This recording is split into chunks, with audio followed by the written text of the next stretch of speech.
Selamat pagi Sobat Semanggi, Assalamualaikum warahmatullahi wabarakatuh. Pagi ini kita bertemu kembali dalam podcast dengan Mbak Aman dari PT Solusi Kartu Indonesia. Selamat pagi Mbak Aman. Pagi Pak Randy. Wah, luar biasa sekali, kelihatan sehat dan segar nih ya Mbak Aman ya. Jadi temanya untuk di podcast kali ini yaitu bagaimana memotivasi tim, how to motivate our team, seperti itu. Nah, yang pertama-tama mungkin saya ingin diskusi tentang apa sih sebetulnya makna tim itu untuk kita, seperti itu Pak. Oke, Pak Randy, hari ini ya bahas terkait gimana kita motivasi tim ya, terus yang tadi Pak ditanyakan apa sih tim itu ya bagi kita. Kalau di dalam sebuah organisasi ya, terutama perusahaan, tim ini adalah satu kesatuan dengan kita ya. Apalagi sudah banyak dijelaskan bahwa di era sekarang ini kita butuh super tim, bukan superman, kan? Jadi tim itu benar-benar satu kesatuan dari kita, yang intinya leader lah yang bisa mengkoordinir, yang menggerakkan. Jadi kalau ditanya, tim itu sangat amat penting untuk mencapai tujuan organisasi, itu sih Pak Randy. Oke, berarti memang tim itu fundamental ya dalam keberlangsungan organisasi, karena memang seperti yang disampaikan Mbak Aman, kita ini super tim, bukan superman. Itu menandakan bahwa memang kita sejatinya juga akan menemui kesulitan apabila organisasi itu tidak berjalan sebagai sebuah tim, kira-kira begitu Mbak Aman ya. Oke, nah sehingga ketika tim itu sudah kita pandang sangat penting untuk organisasi dan kehadirannya itu fundamental, dari situ akan inline nih teman-teman dengan tema kali ini, yaitu bagaimana sih memotivasi tim kita, karena memang ketika sudah kita anggap penting, sehingga ketika ada masalah otomatis kita juga hadir untuk mendampingi, seperti itu. Kalau dari Pak Aman nih, apa sih biasanya kendala-kendala di tim itu yang membuat leader itu mesti hadir untuk memberikan motivasi, Pak Aman? Kendalanya apa ya?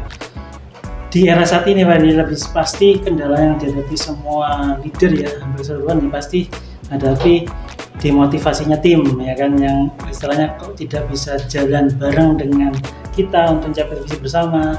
Nah, itu suatu kendala yang mungkin akan banyak ditemui, apalagi kalau sekarang eranya sudah mayoritas Gen Z juga masuk dunia kerja.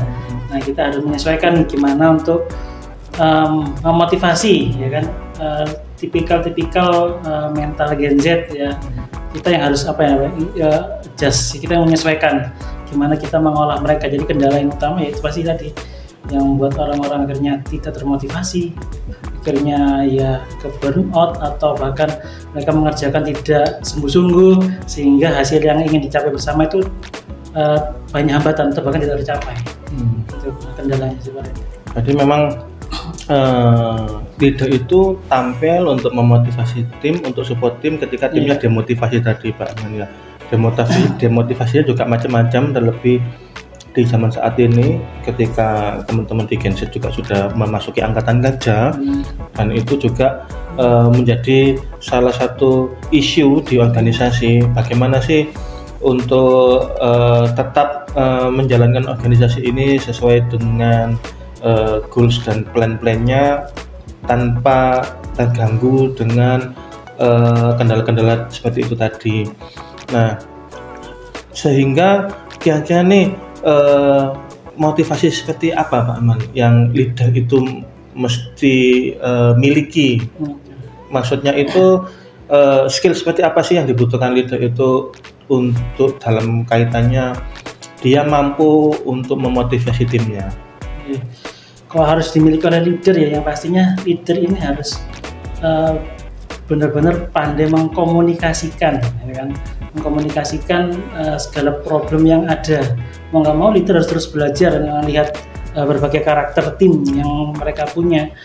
Banyak sih Pak Randy, intinya gimana cara motivasi itu leader harus mempelajari. Mungkin di saat ini kan di tema ini kita juga akan mempelajari kurang lebih lah 3-5 teori motivasi yang harus mau nggak mau leader harus belajar menguasai kalau ingin timnya juga bergerak bersama menuju goalnya perusahaan. Gitu sih. Jadi ini penting juga ya buat teman-teman di Semanggi, khususnya di SKI, bahwa memang leader itu wajib untuk bisa memotivasi timnya, sehingga apabila leader itu belum mampu untuk memotivasi atau menghandling timnya, otomatis timnya juga akan mengalami isu yang seperti Pak Ahmad sampaikan tadi, efeknya demotivasi. Ketika sudah demotivasi, tentu efeknya ke kinerja ya, seperti itu. Ketika kalau sudah di kinerja, otomatis perusahaan yang akan merasakan dampaknya. Unik nih untuk teori motivasi Pak Iman. Kalau dari saya itu yang saya praktekkan sampai saat ini, itu salah satunya adalah teorinya piramida di Maslow sih. Di situ dibagi menjadi 5 tingkatan, dan teman-teman leader bisa mempelajari ini juga dari beberapa teori motivasi. Itu kita bisa ambil yang relevan yang bisa kita praktekkan dalam organisasi kita. Kalau dari saya itu tadi di Maslow itu ada 5 tingkatan. Yang pertama fisiologi manusia, kemudian yang kedua itu safety, kemudian yang ketiga itu kebutuhan social needs, yang keempat itu divide, kemudian yang kelima di actualization. Nah, di Maslow itu pendekatannya adalah yang bisa memotivasi manusia itu based on needs atau kebutuhan, seperti itu. Manusia itu menempuh atau mengambil action itu tentu ada alasannya, seperti misalkan kita makan itu ada penyebabnya, karena kita lapar atau kita butuh. Sehingga di agama Maslow dia membedakan atau membuat tingkatan menjadi 5. Dan yang paling bawah itu adalah fisiologis, kebutuhan seperti sandang pangan itu ada di bawah, makan dan sebagainya. Kemudian ketika kaitannya dengan organisasi, nah kita bisa nih leader itu berdiskusi dengan tim kita, luangkan waktu untuk diskusi dengan tim kita, hati ke hati lah ya, seperti itu. Karena memang kita itu dalam organisasi wajib memiliki kemampuan sebagai leader dalam hal managing human resource atau SDM, karena kita tidak kerja dengan mesin, kita kerja dengan sesama manusia. Istilahnya leader itu juga memanusiakan manusia. Seperti itu. Kita diskusi ketika ada demotivasi seperti yang Pak Man sampaikan tadi, kita gali. Kalau founder kita selalu membiasakan kita untuk menangkap why yang dalam, kenapa sih demotivasinya, kenapa, itu digali. Terus why itu bisa sampai 5 tingkatan ke dalam, itu seperti filosofinya Toyota sih, 5 why. Nah, dari segi kemampuan yang dimiliki leader tersebut, diskusi hati ke hati dengan timnya, di situ nanti akan kita jawab timnya tadi memiliki isu pada tingkatan yang mana di diagramnya Abraham Maslow, seperti itu sih teman-teman. Sehingga mau tidak mau, ketika leader atau organisasi bisa fulfill atau memenuhi itu, nah itu akan membuat satisfaction tim akan naik, sehingga ketika tingkat kepuasannya naik, dia akan willing untuk melakukan tugas-tugasnya, bahkan ditambahi tugas pun insya Allah pasti mau. Nah, ini kadang di genset ini kita tangkap fenomena tugasnya ditambah-tambahi. Nah, seperti itu ya, tugasnya ditambah-tambahi. Kenapa? Karena ketika PKWT atau ketika awal kali masuk sudah dijelaskan job deskmu ini, tapi dalam perjalanan kan selalu ada dinamika. Nah, mostly kebanyakan itu teman-teman kemudian mulai perhitungan. Salahkah kalau teman-teman perhitungan? Enggak, sama sekali tidak salah, karena memang kebanyakan itu memang transaksional dan itu sah-sah saja seperti itu. Nah, karena motivasinya yang bersangkutan bisa jadi disalahi seperti itu, dan salah itu juga masuk di piramida yang paling bawah, di fisiologis gaji, kemudian kebutuhan pokok itu di bawah sih. Beda level ketika misalkan nantinya employee atau karyawan tersebut sudah mulai naik jenjang. Ketika sudah naik jenjang, tentu needs-nya sudah beda. Di level kedua ada safety. Safety buat siapa? Safety buat keluarganya, buat dirinya sendiri. Nah, ketika kita bisa peka dalam memahami dalam memahami makna dari diagram Maslow ini, itu kemungkinan kita akan lebih cakap dalam memanage tim sih, Pak Arman. Gitu. Mungkin teman-teman di SKI sudah memahami ini mengenai dan ini bukan hal yang aneh dalam organisasi. Kita melihat rekan kerja kita sedang demotivasi, kemudian kita juga mungkin kita sendiri juga bagian dari demotivasi tersebut, tentu hal yang manusiawi. Nah, sehingga memotivasi tim itu tidak hanya terpaku, menurut saya tidak hanya terpaku kepada tim yang diampu. Jadi misalkan nih di SKI ada produksi, ada FAT, kemudian ada LPSC misalkan. Apakah kemudian lintas divisi kita tidak bisa saling memotivasi? Bisa, sangat bisa, karena mereka juga bagian dari kita. Di dalam SKI ini semua rekan kerja kita itu adalah bagian dari tim kita, seperti itu. Jadi bukan lantas misalkan di FAT hanya memotivasi sesama FAT aja, ayo semangat akhir bulan tutup buku, nggak gitu juga. Kita mampu menangkap mimik muka teman kita ketika masuk, misalkan wajahnya lesu, ketika makan siang nggak semangat diajak makan siang. Nah, di situ kita bisa tuh untuk berdiskusi.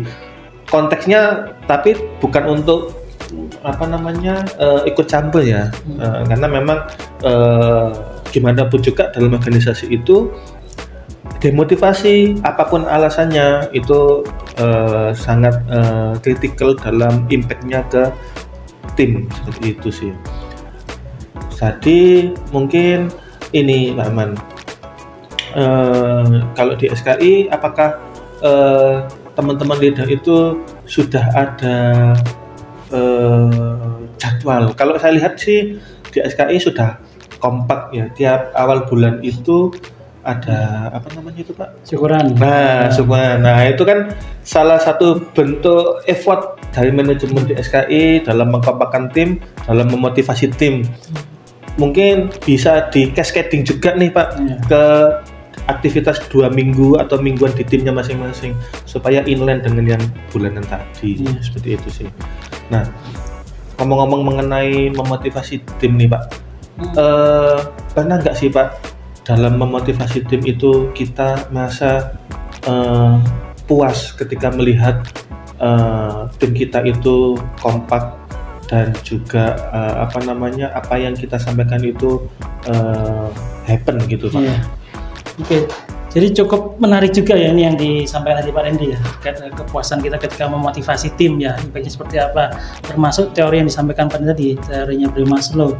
Itu memang benar-benar dipraktekkan oleh leader untuk mencapai kepuasan kita gimana memotivasi. Yang pasti disampaikan tadi yang paling dasar aja, ketika kita punya tim harus paham nih sudah tercukup ya kebutuhan dasarnya, ya kan. Kemudian bertahap ya, pastinya tadi yang disampaikan kalau kebutuhan dasar dan fisiologis sudah makan, minum sebagainya terpenuhi. Siapa tahu nih tahun depannya tim kita ini pun juga berkembang, misalnya dia nikah. Ya kan, mau nggak mau kan gimana? Apakah dia juga ada yang ingin disampaikan, sudah tercukupi atau belum, ada keinginan seperti apa? Jadi sehingga ketemu antara keinginan perusahaan sama keinginan si karyawannya. Ya, setuju. Jadi ditanyakan, misalnya saya sudah punya keluarga, pengennya punya seperti ini, pengen ini juga di cover. Dari perusahaan juga menyampaikan untuk mencapai itu ada goal juga yang harus dicapai. Nah itu jadi kesepakatan bersama sehingga apa yang kita inginkan itu bisa terserap oleh mereka, goalnya itu sama-sama diketahui masing-masing, sama-sama juga dikomitkan masing-masing. Karena kenapa? Goal ini memang harus disampaikan ke tim, harus secara transparansi, dengan cara leader ini harus clear dulu terhadap goal perusahaan, harus clear terhadap goalnya ini mau kemana, arah perusahaan mau kemana organisasi ini, sehingga ketika kita menyampaikan ke tim, kamu harus mengerjakan ini, tujuannya apa, itu mereka juga inline dengan kita bahwa oh iya tujuannya jangka panjangnya ke sana. Mau nggak mau ya kita harus melakukan hal seperti ini di era yang mungkin ya persaingan cukup ketat ya kan. Ya, mau nggak mau kita harus benar-benar agile. Ketika kita melakukan contoh tadi per case-nya per bulan tetap syukuran, itu tujuannya memang untuk mengapresiasi di setiap divisi siapa sih ada tim yang mungkin di bulan kemarin mencapai suatu prestasi tertentu. Nah, tapi tetap kita titipkan ke leader masing-masing. Ingat ya, peran SR mungkin tidak bisa seintens teman-teman di leader yang intinya tahu kesehariannya, aktivitasnya masing-masing timnya, sehingga mungkin SR by jadwal, tapi kalau teman-teman leader bisa setiap saat nih ngelihat kinerjanya kok menurun, bisa langsung ambil tindakan, jangan sampai terlampau gitu.